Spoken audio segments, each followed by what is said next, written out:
What's going on, everybody? Thank you so much for coming back to another video. It's been 2 weeks since the finale of WandaVision, meaning it's been 2 weeks since we've been in the MCU, and it's time to dive right back in with the first episode of the Falcon and the Winter Soldier called New World Order.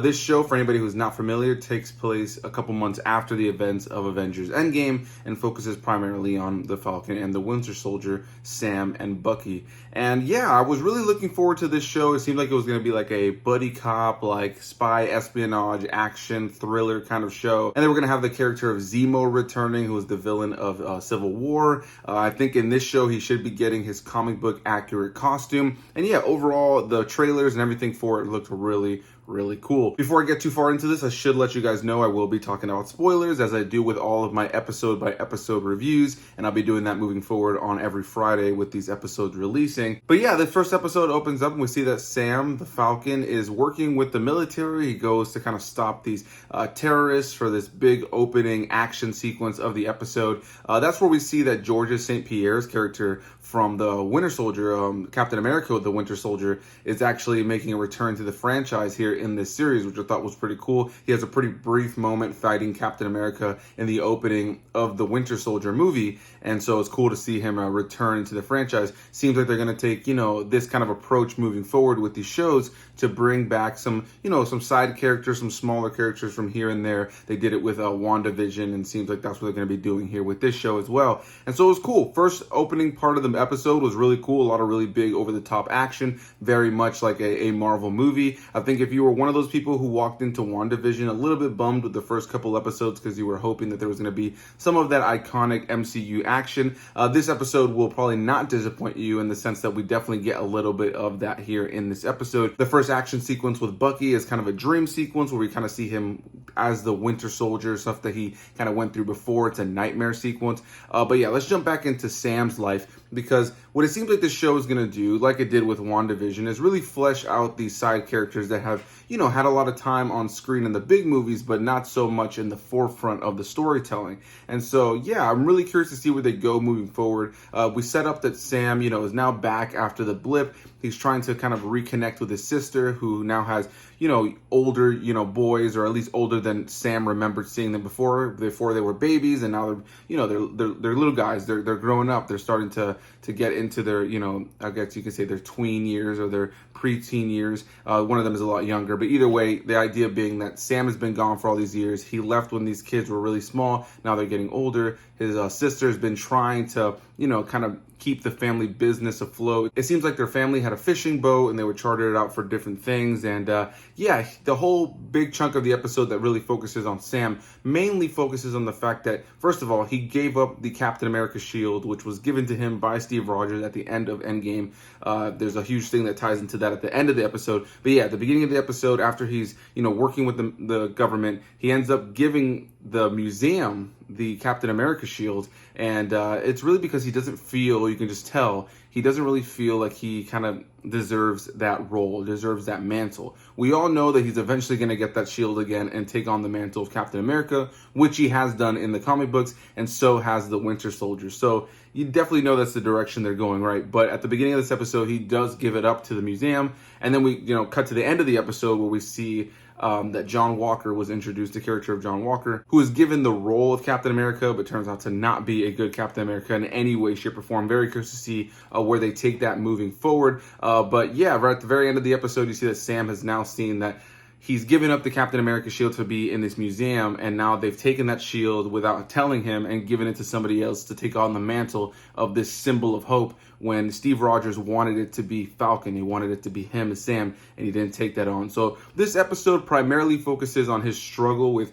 whether or not he was kind of the one to take on the mantle or not, whether or not he feels like he deserves it, like whether or not he should be that hero, and then also having to deal with the stuff with his family and the family business going down. And yeah, I'm very curious to see where they take this moving forward. It seems like it's going to be interesting dynamics. It's going to be very different for these characters. As far as Bucky goes, like I said, he's having nightmares. He's going to see a therapist, and he's kind of disconnected from everybody. He doesn't really have a lot of friends, not a lot of people he's connecting with. He's kind of ignoring people. And the one person that he's hanging out with is this older gentleman named Yuri, who we find out at the end of the episode was missing a son. His son ended up going somewhere, ended up getting killed. He doesn't know what happened to his son, and it turns out that his son was actually killed by Bucky himself when he was, completely brainwashed in the Winter Soldier mindset. And so now Bucky's been spending time with this old man, buying him lunch, spending time with him, trying to be a kind of a son figure for him, knowing that he was indeed the one who killed this man's son. He doesn't know how to tell him. He doesn't know how to approach it, and it's killing him on the inside, but he's spending time with this older man. So yeah, this episode for the most part wasn't too dense with information. We do spend a little bit of time with Don Cheadle's character, Rhodey, War Machine. He makes a brief appearance, kind of essentially trying to nudge Sam in the direction of taking on the mantle of Captain America. This is around the time that Sam has decided to give the Captain America shield to the museum before he ends up finding out that they would end up giving the shield and the title of Captain America to another character not long later. But yeah, overall, really thoroughly enjoyed this first episode. It's currently 4 in the morning, so if I look tired, sorry. Definitely want to hear what you guys have to say, though. Are you guys looking forward to this moving forward? Are you excited for what they might do with this series? What's something you kind of want to see them do? Are you looking forward to seeing characters like Zemo make an appearance again? And what other side characters from the franchise would you like to kind of see appear in some of these MCU shows? There's definitely some characters we know that are going to be in the show moving forward, so I'm definitely looking forward to seeing all of that. Overall, there was some really great action. I really enjoyed the way the episode was shot. A lot of close-ups on the face from different various angles, but overall, really enjoyed the way the episode was shot. It was very well acted, and I think it sets up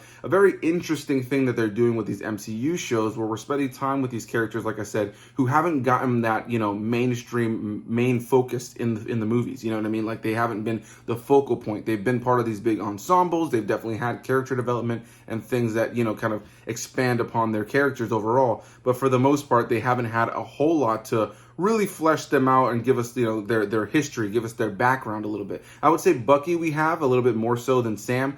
So I am very curious to see how they flesh out these characters and how they kind of explore their story over time. And it seems like it's going to be very much a character study show that I'm sure will have the big MCU action as it did at the beginning of the episode. So yeah, the first episode of the Falcon and the Winter Soldier, New World Order. Definitely looking forward to seeing what they do next. Definitely looking forward to seeing how Sam deals with this whole thing with John Walker taking on, the mantle, taking on the title of Captain America. Very, very curious to see where they take that moving forward. No doubt, of course, Sam is going to get that shield later on. He's going to become the new Captain America. I feel like it's just a given, so it's a very predictable element right out of the gate. But yeah, I am very curious to see how they dive into these characters' stories. And if anything, the one that I'm the most excited for, the storyline that they've set up that I'm the most excited for, is Bucky with this older gentleman that he's spending time with, whose son he ended up killing. That's the part that really stuck with me the most in the episode, and I am very curious to see how they play out that narrative. So yeah, guys, first episode of The Falcon and the Winter Soldier, New World Order. Leave all of your comments down below. Can't wait to hear what you guys have to say about this first episode. Hit that like button down below if you guys enjoyed the video. Subscribe for more videos, and I'll see you guys in the next one. Bye-bye.